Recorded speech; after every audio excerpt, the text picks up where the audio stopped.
ایک عمل جس کو خداوند یسوع مسیح نے بھی یادگاری کے طور پر دہرانے کے لیے تاکید کی اور یہ کہا، اپنے منہ سے یہ الفاظ کہے کہ تم بھی ایسا ہی کیا کرنا، وہ کیا تھا؟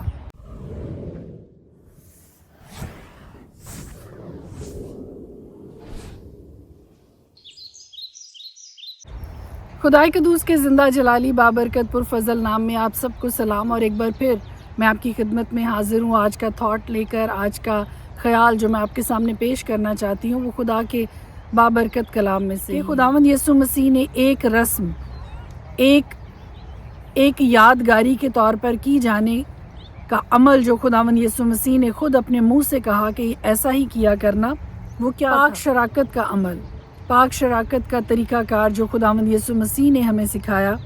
پھر اس نے پیالہ لے کر شکر کیا اور کہا کہ اس کو لے کر آپس میں بانٹ لو، کیونکہ میں تم سے کہتا ہوں کہ انگور کا شیرہ اب سے کبھی نہ پیوں گا جب تک خدا کی بادشاہی نہ آ لے۔ پھر اس نے روٹی لی اور شکر کر کے توڑی اور یہ کہہ کر ان کو دی کہ یہ میرا بدن ہے جو تمہارے واسطے دیا جاتا ہے، میری یادگاری کے لیے یہی کیا کرو۔ اور اسی طرح کھانے کے بعد پیالہ یہ کہہ کر لیا کہ یہ پیالہ میرے اس خون میں نیا عہد ہے جو تمہارے واسطے بہایا جاتا ہے۔ اور صرف یہی ایک ایسا ایکٹ تھا جو خداوند یسوع مسیح نے یہ کہا کہ میری یادگاری کے واسطے تم بھی ایسا ہی کیا کرنا۔ اور کیوں یادگاری کے طور پر اس کو دہراتے رہنے کی تاکید خداوند یسوع مسیح نے کی؟ تاکہ ہم اس کی اس قربانی کو یاد رکھیں، تاکہ ہم اس برے کی اس بیش قیمت قربانی کو بھولنے نہ پائیں، یاد رکھیں کہ اس نے اپنا قیمتی خون ہمارے لیے، اس کا بدن توڑا گیا، ہماری خاطر اس کا قیمتی خون بہایا گیا تاکہ ہم نجات پائیں، ہم آزادی حاصل کریں، ہم کفارہ حاصل کریں، ہم گناہوں سے معافی پا سکیں۔ اور صرف یہی ایک ایسا عمل تھا جس کے بارے میں خداوند یسوع مسیح نے تاکید کی کہ میری یادگاری کے واسطے ایسا ہی کیا۔ آپ اس پیالے میں سے پیتے ہیں تو وہ انگور کا شیرہ در حقیقت خداوند یسوع مسیح کے خون میں تبدیل ہو جاتا ہے۔ اور اگر آپ ایمان کے ساتھ اس انگور کے شیرے کو پیتے ہیں، اس خداوند یسوع مسیح کے خون کو لیتے ہیں، تو آپ یقین جانیے کہ آپ کی کئی بیماریاں آپ کے اندر سے ختم ہو سکتی ہیں، لیکن عمل آپ کے ایمان نے کرنا ہے۔ اگر آپ ایمان کے ساتھ اس شیرے کو لیتے ہیں تو وہ انگور کا شیرہ در حقیقت خداوند یسوع مسیح کے خون میں تبدیل ہو جاتا ہے، اور وہ روٹی کا ٹکڑا خداوند یسوع مسیح کے بدن میں تبدیل ہو جاتا ہے۔ اور جب وہ خداوند یسوع مسیح کا خون اور خداوند یسوع مسیح کا بدن آپ کے بدن کا حصہ بنتا ہے، آپ کے خون کا حصہ بنتا ہے، تو آپ کے اندر کی نجاست کو دھونے کے لیے، پاک کرنے کے لیے کافی ہے۔ اور بار بار اس عمل کو دہراتے رہنے کا مقصد یہ ہے، بار خداوند یسوع مسیح کے خون اور بدن کو اپنے خون اور بدن کا حصہ بناتے رہیں، تاکہ دنیا میں رہتے ہوئے جو نجاستیں، جو برائیاں، جو تاریکیاں اگر کہیں ہمارے جسم میں کسی طرح سے کوئی ایفیکٹ کر بھی رہی ہیں تو وہ مسلسل خداوند یسوع مسیح کے خون اور بدن کے وسیلہ سے دھلتی رہتی ہیں، پاک ہوتی رہتی ہیں، اور ہم خداوند یسوع مسیح کے ساتھ خدا باپ کے تخت کے سامنے حاضر ہونے کے قابل بنے رہیں۔ کیونکہ خدا جب ہم پر نظر کرتا ہے تو وہ ہمیں نہیں دیکھتا بلکہ وہ خداوند یسوع مسیح کے خون کو دیکھتا ہے۔ اس لیے لازم ہے سارے ایمانداروں کے لیے، سب مسیحیوں کے لیے، کہ آپ ضرور خداوند یسوع مسیح کے خون اور بدن کا حصہ ضرور بنا کریں۔ اور یہ ضروری نہیں ہے کہ صرف یہ عمل مہینے میں ایک بار ہی کیا جائے، اس کی جب جی چاہے آپ گھر پر بھی اپنے خاندان کے ساتھ اس عمل کو دہرا سکتے ہیں۔ آپ چرچ میں بھی صرف مہینے میں ایک بار نہیں، جب بھی آپ کا جی چاہے آپ اس عمل کو دہرا سکتے ہیں۔ سچ ہے کہ خداوند یسوع مسیح نے 40 دن کے روزے رکھنے کے بعد یہ نہیں کہا کہ تم بھی 40 دن کے روزے رکھنا، لیکن روزہ رکھنے کے تعلق سے ضرور تاکید کی ہے کہ جب تم روزہ رکھو تو آگے بیان کیا کہ کیسے روزہ رکھا جائے۔ روزہ 1 دن کا ہو، 21 دن کا ہو، 3 دن کا ہو، 40 دن کا ہو، یہ آپ کی اپنی کمٹمنٹ ہے جو آپ خدا سے کرتے ہیں۔ یہ آپ کے اور خدا کے درمیان ہے کہ آپ کتنے دن کا روزہ خدا کے سامنے رکھنا چاہتے ہیں۔ اگر عالمگیر کلیسیا کے طے کیے ہوئے عمل کو، بزرگوں کے طے کیے ہوئے عمل پر عمل کرنا چاہتے ہیں تو بھی اس میں کوئی برائی نہیں ہے۔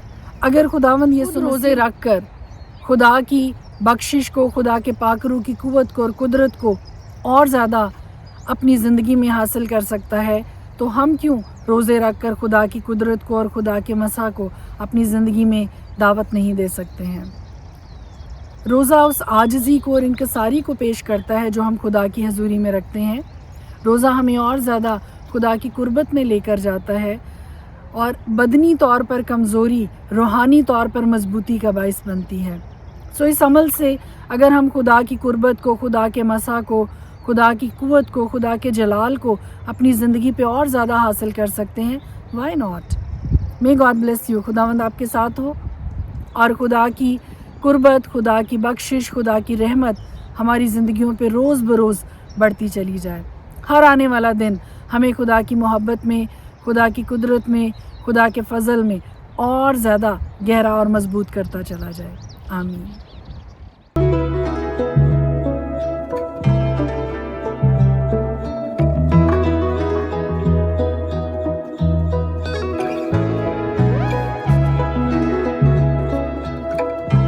آج ہم دیکھیں گے لوکا کی انجیل اس کا 22 باب، اور خدا کے پاک کلام میں یوں لکھا ہے، اور عید فطیر جس کو عید فصح کہتے ہیں نزدیک تھی، اور سردار کاہن اور فقی موقع ڈھونڈ رہے تھے کہ اسے کس طرح مار ڈالیں، کیونکہ لوگوں سے ڈرتے تھے۔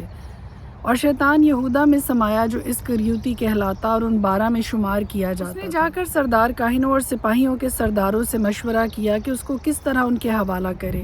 وہ خوش ہوئے اور اسے روپے دینے کا اقرار کیا۔ اس نے مان لیا اور موقع ڈھونڈنے لگا کہ اسے بغیر ہنگامہ ان کے حوالہ کر دے۔ اور عید فطیر کا دن آیا جس میں فصح ذبح کرنا فرض تھا۔ اور یسوع نے پطرس اور یوحنا کو یہ کہہ کر بھیجا کہ جا کر ہمارے کھانے کے لیے فصح تیار کرو۔ انہوں نے اس سے کہا، تو کہاں چاہتا ہے کہ ہم تیار کریں؟ اس نے ان سے کہا، دیکھو، شہر میں داخل ہوتے ہی تمہیں ایک آدمی پانی کا گھڑا لیے ہوئے ملے گا۔ جس گھر میں وہ جائے اس کے پیچھے چلے جانا، اور گھر کے مالک سے کہنا کہ استاد تجھ سے کہتا ہے، وہ مہمان خانہ جس میں میں اپنے شاگردوں کے ساتھ فصح کھاؤں۔ وہ تمہیں ایک بڑا بالا خانہ آراستہ کیا ہوا دکھائے گا، وہیں تیاری کرنا۔ انہوں نے جا کر جیسا اس نے ان سے کہا تھا ویسا ہی پایا اور فصح تیار کیا۔ جب وقت ہو گیا تو وہ کھانا کھانے بیٹھا اور رسول اس کے ساتھ بیٹھے۔ اس نے ان سے کہا، مجھے بڑی آرزو تھی کہ دکھ سہنے سے پہلے یہ فصح تمہارے ساتھ کھاؤں، کیونکہ میں تم سے کہتا ہوں کہ اسے کبھی نہ کھاؤں گا جب تک وہ خدا کی بادشاہی میں پورا نہ ہو۔ پھر اس نے پیالہ لے کر شکر کیا اور کہا کہ اس کو لے کر آپس میں بانٹ لو۔ میں تم سے کہتا ہوں کہ انگور کا شیرہ اب سے کبھی نہ پیوں گا جب تک خدا کی بادشاہی نہ آ لے۔ پھر اس نے روٹی لی اور شکر کر کے توڑی اور یہ کہہ کر ان کو دی کہ یہ میرا بدن ہے جو تمہارے واسطے دیا جاتا ہے، میری یادگاری کے لیے یہی کیا کرو۔ اور اسی طرح کھانے کے بعد پیالہ یہ کہہ کر دیا کہ یہ پیالہ میرے اس خون میں نیا عہد ہے جو تمہارے واسطے بہایا جاتا ہے۔ مگر دیکھو، میرے پکڑوانے والے کا ہاتھ میرے ساتھ میز پر ہے، کیونکہ ابن آدم تو جیسا اس کے واسطے مقرر ہے جاتا ہی ہے، مگر اس شخص پر افسوس ہے جس کے وسیلہ سے وہ پکڑوایا جاتا ہے۔ اس پر وہ آپس میں پوچھنے لگے کہ ہم میں سے کون ہے جو یہ کام کرے گا، اور ان میں یہ تکرار بھی ہوئی کہ ہم میں سے کون بڑا سمجھا جاتا ہے۔ اس نے ان سے کہا کہ غیر قوموں کے بادشاہ ان پر حکومت چلاتے ہیں، اور جو ان پر اختیار رکھتے ہیں خداوند نعمت کہلاتے ہیں، مگر تم ایسے نہ ہونا، بلکہ جو تم میں بڑا ہے وہ چھوٹے کی مانند، اور جو سردار ہے وہ خدمت کرنے والے کی مانند بنے۔ کیونکہ بڑا کون ہے؟ وہ جو کھانا کھانے بیٹھا خدمت کرتا ہے، کیا وہ نہیں جو کھانا کھانے بیٹھا ہے؟ لیکن میں تمہارے درمیان خدمت کرنے والے کی مانند ہوں۔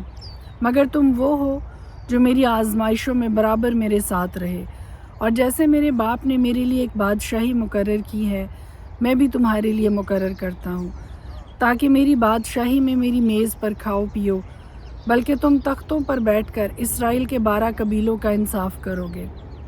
شمعون شمعون، دیکھ، شیطان نے تم لوگوں کو مانگ لیا تاکہ گیہوں کی طرح پھٹکے، لیکن میں نے تیرے لیے دعا کی کہ تیرا ایمان جاتا نہ رہے، اور جب تو رجوع کرے تو اپنے بھائیوں کو مضبوط کرنا۔ اس نے اس سے کہا، اے خداوند، تیرے ساتھ میں قید ہونے بلکہ مرنے کو بھی تیار ہوں۔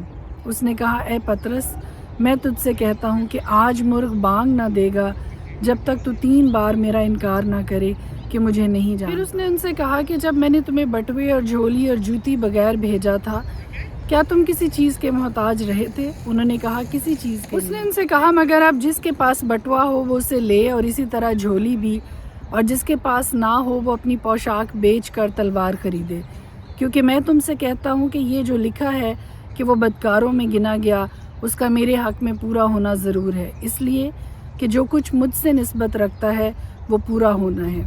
انہوں نے کہا اے خداوند دیکھ یہاں 2 تلواریں ہیں۔ اس نے ان سے کہا بہت ہیں۔ پھر وہ نکل کر اپنے دستور کے موافق زیتون کے پہاڑ کو گیا، اور شاگرد اس کے پیچھے ہو لیے، اور اس جگہ پہنچ کر اس نے ان سے کہا دعا کرو کہ آزمائش میں نہ پڑو۔ اور وہ ان سے بمشکل الگ ہو کر کوئی پتھر کا ٹپا آگے بڑھا، اور گھٹنے ٹیک کر یوں دعا کرنے لگا کہ اے باپ اگر تو چاہے تو یہ پیالہ مجھ سے ہٹا لے، تو بھی میری مرضی نہیں بلکہ تیری ہی مرضی پوری۔ اور آسمان سے ایک فرشتہ اس کو دکھائی دیا، وہ اسے تقویت دیتا تھا۔ پھر وہ سخت پریشانی میں مبتلا ہو کر اور بھی دل سوزی سے دعا کرنے لگا، اور اس کا پسینہ گویا خون کی بڑی بڑی بوندیں ہو کر زمین پر ٹپکتا تھا۔ جب دعا سے اٹھ کر شاگردوں کے پاس آیا تو انہیں غم کے مارے سوتے پایا، اور ان سے کہا تم سوتے کیوں ہو؟ اٹھ کر دعا کرو تاکہ آزمائش میں نہ پڑو۔ کہہ ہی رہا تھا کہ دیکھو ایک بھیڑ آئی، اور ان 12 میں سے جس کا نام یہودا تھا ان کے آگے آگے تھا۔ وہ یسوع کے پاس آیا کہ اس کا بوسہ لے۔ یسوع نے اس سے کہا اے یہودا کیا تو بوسہ لے کر ابن آدم کو پکڑواتا ہے؟ جب اس کے ساتھیوں نے معلوم کیا کہ کیا ہونے والا ہے تو کہا اے خداوند کیا ہم تلوار چلائیں؟ اور ان میں سے ایک نے سردار کاہن کے نوکر پر چلا کر اس کا دہنا کان اڑا دیا۔ یسوع نے جواب میں کہا اتنے پر کفایت کرو، اور اس کے کان کو چھو کر اس کو اچھا کیا۔ پھر یسوع نے سردار کاہنوں اور ہیکل کے سرداروں اور بزرگوں سے جو اس پر چڑھ آئے تھے کہا کیا تم مجھے ڈاکو جان کر تلواریں اور لاٹھیاں لے کر نکلے ہو؟ جب میں ہر روز ہیکل میں تمہارے ساتھ تھا تو تم نے مجھ پر ہاتھ نہ ڈالا، لیکن یہ تمہاری گھڑی اور تاریکی کا اختیار ہے۔ پھر وہ اسے پکڑ کر لے چلے اور سردار کاہن کے گھر میں لے گئے، اور پترس فاصلہ پر اس کے پیچھے پیچھے جاتا تھا۔ اور جب انہوں نے صحن کے بیچ میں آگ جلائی اور مل کر بیٹھے تو پترس ان کے بیچ میں بیٹھ گیا۔ ایک لونڈی نے اسے آگ کی روشنی میں بیٹھا ہوا دیکھ کر اس پر خوب نگاہ کی اور کہا یہ بھی اس کے ساتھ تھا، مگر اس نے یہ کہہ کر انکار کیا کہ اے عورت میں اسے نہیں جانتا۔ تھوڑی دیر کے بعد کوئی اور اسے دیکھ کر کہنے لگا کہ تو بھی انہی میں سے ہے۔ پترس نے کہا میاں میں نہیں ہوں۔ کوئی گھنٹے بھر کے بعد ایک اور شخص یقینی طور سے کہنے لگا کہ یہ آدمی بے شک اس کے ساتھ تھا کیونکہ گلیلی ہے۔ وہ کہہ ہی رہا تھا کہ اسی دم مرغ نے بانگ دی، اور خداوند نے پھر کر پترس کی طرف دیکھا، اور پترس کو خداوند کی وہ بات یاد آئی جو اس سے کہی تھی کہ آج مرغ کے بانگ دینے سے پہلے تو 3 بار میرا انکار کرے گا۔ اور وہ باہر جا کر زار زار رویا۔ اور جو آدمی یسوع کو پکڑے ہوئے تھے اس کو ٹھٹھوں میں اڑاتے اور مارتے تھے، اور اس کی آنکھیں بند کر کے اس سے پوچھتے تھے کہ نبوت سے بتا تجھے کس نے مارا، اور انہوں نے تانا سے اور بھی بہت سی باتیں اس کے خلاف کہیں۔ جب دن ہوا تو سردار کاہن اور فقیہ یعنی قوم کے بزرگوں کی مجلس جمع ہوئی، اور انہوں نے اسے اپنی صدر عدالت میں لے جا کر کہا اگر تو مسیح ہے تو ہم سے کہہ دے۔ اس نے ان سے کہا اگر میں تم سے کہوں تو یقین نہ کرو، اور اگر پوچھوں تو جواب نہ دو، لیکن اب سے ابن آدم قادر مطلق خدا کی دہنی طرف بیٹھا رہے گا۔ اس پر ان سب نے کہا پس کیا تو خدا کا بیٹا ہے؟ اس نے ان سے کہا تم خود کہتے ہو کیونکہ میں ہوں۔ انہوں نے کہا اب ہمیں گواہی کی کیا حاجت ہے؟ خود اسی کے منہ سے سن لیا ہے۔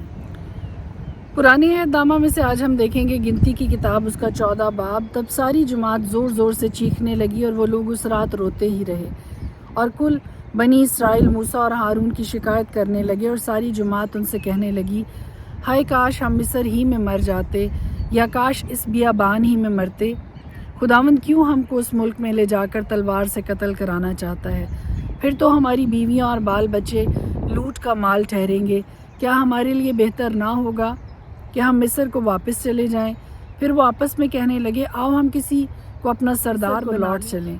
تب موسیٰ اور ہارون بنی اسرائیل کی ساری جماعت کے سامنے اوندھے منہ ہو گئے، اور نون کا بیٹا یشوا اور یفنا کا بیٹا کالب جو اس ملک کا حال دریافت کرنے والوں میں سے تھے، اپنے اپنے کپڑے پھاڑ کر بنی اسرائیل کی ساری جماعت سے کہنے لگے کہ وہ ملک جس کا حال دریافت کرنے کو ہم اس میں سے گزرے نہایت اچھا ملک ہے۔ اگر خدا ہم سے راضی رہے تو وہ ہم کو اس ملک میں پہنچائے گا، اور وہی ملک جس میں دودھ اور شہد بہتا ہے ہم کو دے گا۔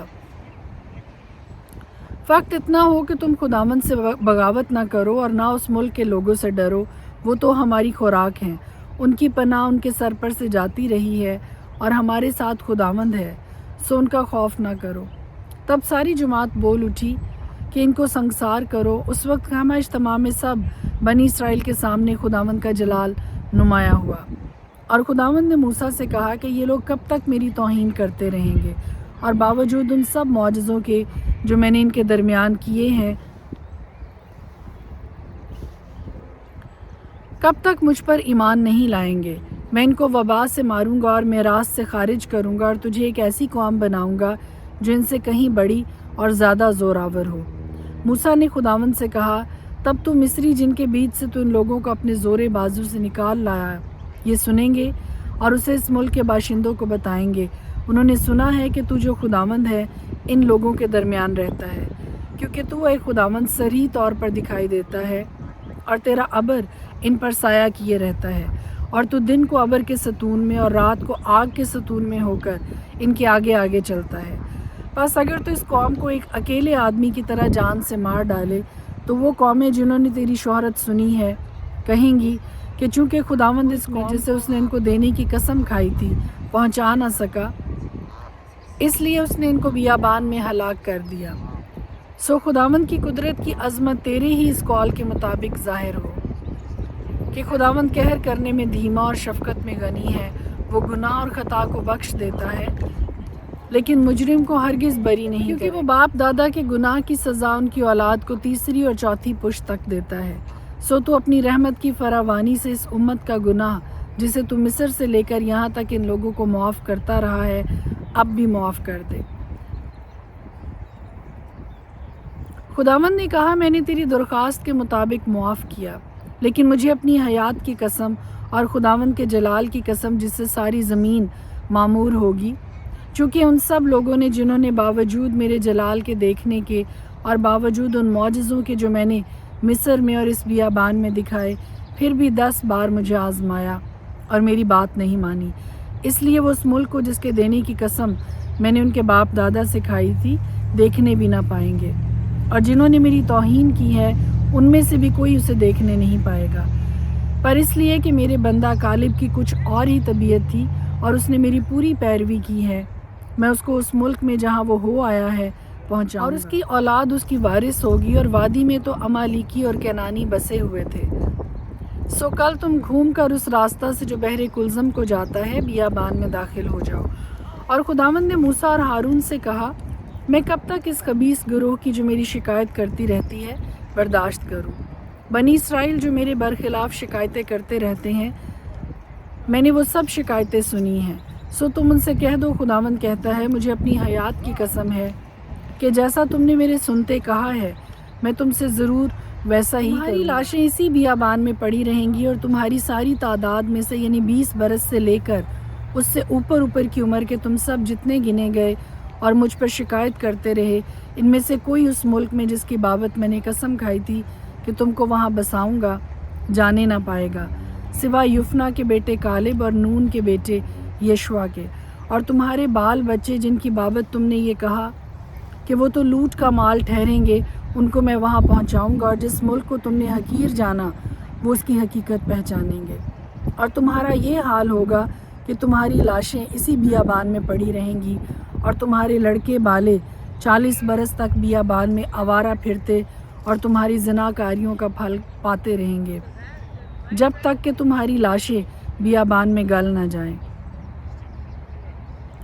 ان 40 دنوں کے حساب سے جن میں تم اس ملک کا حال دریافت کرتے رہے تھے، اب دن پیچھے 1 برس یعنی 40 برس تک تم اپنے گناہوں کا پھل پاتے رہو گے، تب تم میرے مخالف ہو جانے کو سمجھو گے۔ میں خداوند یہ کہہ چکا ہوں کہ میں اس پوری خبیث گروہ سے جو میری مخالفت پر متفق ہے قطعی ایسا ہی کروں گا، ان کا خاتمہ اسی بیابان میں ہوگا اور وہ یہیں مریں گے۔ اور جن آدمیوں کو موسیٰ نے ملک کا حال دریافت کرنے کو بھیجا تھا، جنہوں نے لوٹ کر اس ملک کی ایسی بری خبر سنائی تھی جس سے ساری جماعت موسیٰ پر کڑکڑانے لگی، سو وہ آدمی جنہوں نے ملک کی بری خبر دی تھی خداوند کے سامنے وبا سے مر گئے۔ پر جو آدمی اس ملک کا حال دریافت کرنے گئے تھے ان میں سے نون کا بیٹا یشوا اور یفنا کا بیٹا کالب دونوں جیتے بچے رہے۔ اور موسیٰ نے یہ باتیں سب بنی اسرائیل سے کہیں، تب وہ لوگ زار زار روئے، اور وہ دوسرے دن صبح سویرے اٹھ کر یہ کہتے ہوئے پہاڑ کی چوٹی پر چڑھنے لگے کہ ہم حاضر ہیں اور جس جگہ کا وعدہ خداوند نے کیا ہے وہاں جائیں گے، کیونکہ ہم سے خطا ہوئی ہے۔ موسیٰ نے کہا، تم کیوں اب خداوند کی حکم عدولی کرتے ہو؟ اس سے کوئی فائدہ نہ ہوگا۔ اوپر مت چڑھو، کیونکہ خداوند تمہارے درمیان نہیں ہے۔ ایسا نہ ہو کہ اپنے دشمنوں کے مقابلہ میں شکست کھاؤ، کیونکہ وہاں تم سے آگے امالیکی اور کینانی لوگ ہیں، سو تم تلوار سے مارے جاؤ گے، کیونکہ خداوند سے تم برگشتہ ہو گئے ہو، اس لیے خداوند تمہارے ساتھ نہیں رہے گا۔ لیکن وہ شوخی کر کے پہاڑ کی چوٹی تک چڑھے چلے گئے، پر خداوند کے عہد کا صندوق اور موسیٰ لشکرگاہ سے باہر نہ نکلے۔ تب امالیکی اور کینانی جو اس پہاڑ پر رہتے تھے ان پر آ پڑے اور ان کو قتل کیا اور ہرما تک ان کو مارتے چلے۔ گنتی کی کتاب اس کا 15 باب۔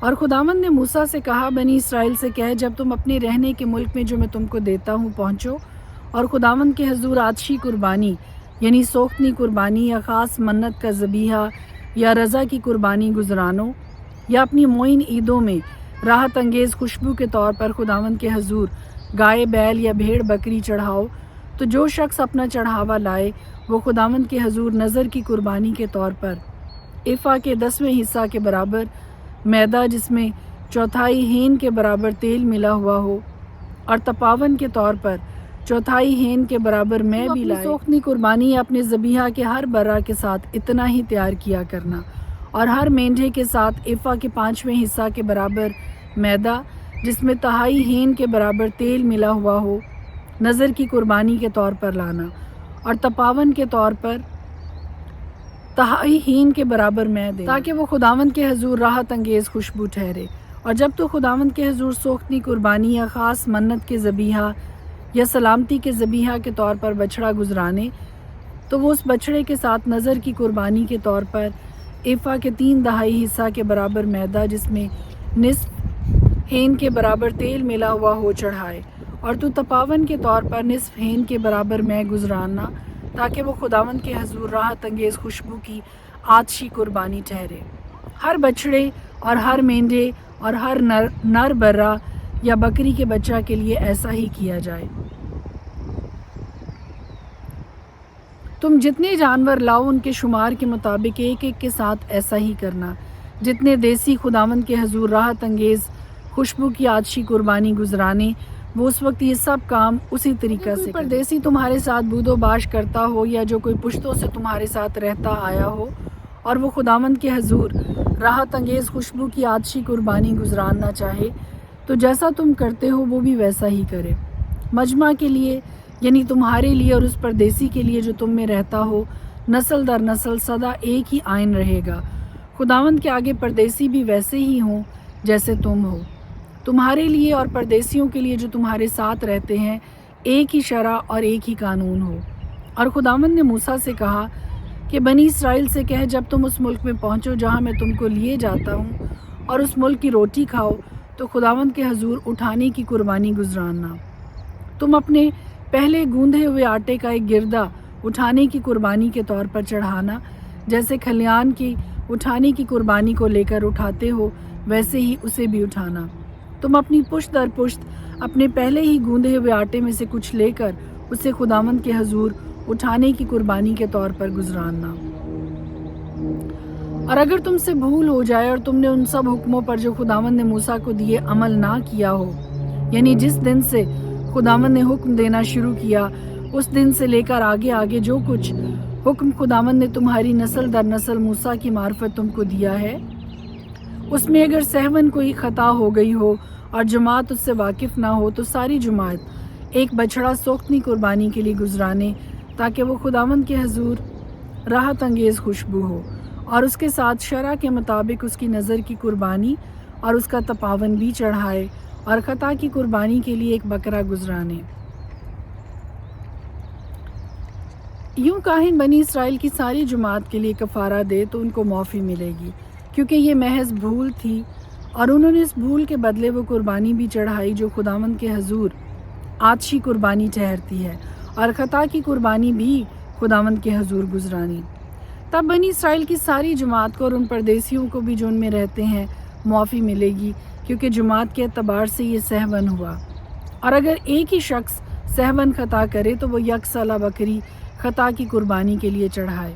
یوں کاہن اس شخص کی طرف سے جس نے سہون خطا کی، اس کی خطا کے لیے خداوند کے حضور کفارہ دے تو اسے معافی ملے گی۔ جس شخص نے سہون خطا کی ہو اس کے لیے تم ایک ہی شرع رکھنا، خواہ وہ بنی اسرائیل میں سے دیسی ہو یا پردیسی جو ان میں رہتا ہو۔ لیکن جو شخص بے باک ہو کر گناہ کرے، خواہ وہ دیسی ہو یا پردیسی، وہ خداوند کی اہانت کرتا ہے۔ وہ شخص اپنے لوگوں میں سے کاٹ ڈالا جائے گا، کیونکہ اس نے خداوند کے کلام کی حقارت کی اور اس کے حکم کو توڑ ڈالا۔ وہ شخص بالکل کاٹ ڈالا جائے گا، اس کا گناہ اسی کے سر لگے گا۔ اور جب بنی اسرائیل بیابان میں رہتے تھے، ان دنوں ایک آدمی ان کو سبت کے دن لکڑیاں جمع کرتا ہوا ملا، اور جن کو وہ لکڑیاں جمع کرتا ہوا ملا وہ اسے موسیٰ اور ہارون اور ساری جماعت کے پاس لے گئے۔ انہوں نے اسے حوالات میں رکھا کیونکہ ان کو یہ نہیں بتایا گیا تھا کہ اس کے ساتھ کیا کرنا چاہیے۔ تب خداوند نے موسیٰ سے کہا کہ یہ شخص ضرور جان سے مارا جائے، ساری جماعت لشکرگاہ کے باہر اسے سنگسار کرے۔ چنانچہ جیسا خداوند نے موسیٰ کو حکم دیا تھا اس کے مطابق ساری جماعت نے اسے لشکرگاہ کے باہر لے جا کر سنگسار کیا اور وہ مر گیا۔ اور خداوند نے موسیٰ سے کہا، بنی اسرائیل سے کہہ کہ وہ نسل در نسل اپنے پیراہنوں کے کناروں پر جھالر لگائیں اور ہر کنارے کی جھالر کے اوپر آسمانی رنگ کا ڈورا ٹانکیں۔ یہ جھالر تمہارے لیے جب تم اسے دیکھو تو خداوند کے سب حکموں کو یاد کر کے ان پر عمل کرو، اور اپنے دل اور آنکھوں کی خواہشوں کی پیروی میں زناکاری نہ کرتے پھرو جیسا کرتے آئے ہو، بلکہ میرے سب حکموں کو یاد کر کے ان کو عمل میں لاؤ اور اپنے خدا کے لیے مقدس ہو۔ میں خداوند تمہارا خدا ہوں جو تم کو ملک مصر سے نکال کر لایا تاکہ تمہارا خدا ٹھہروں۔ میں خداوند تمہارا خدا ہوں۔ خدا کے پاک کلام کے پڑھے اور سنے جانے پر اس کی خاص برکت ٹھہرے۔ آمین۔